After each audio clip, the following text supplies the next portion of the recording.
Ең алдымен табамызға майымызды, етімізді, артынша пиязымызды салып араластырмай 1-2 минутқа қалдырамыз.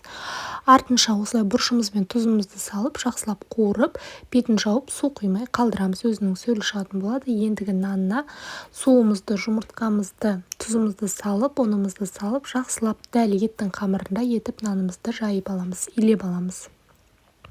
1-2 минутқа қалдыратын боламыз. Осыны 2 бөлікке бөліп, осыны жұп-жұқа етіп нанымызды илеп аламыз, жайып аламыз. Ендігі осыны өздеріңізге ыңғайлы етіп кесіп алып, қызып тұрған табада екі шетін жақсылап тұрып қыздырып аламыз. Дәл лаваштық секілді осыны 2 бөлікке бөліп, жіп-жіңішке етіп нандарымызды кесіп алатын боламыз. Піскеннен кейін аралары жабысып кетпес үшін осылай сұйық май сеуді ұмытпаңыздар.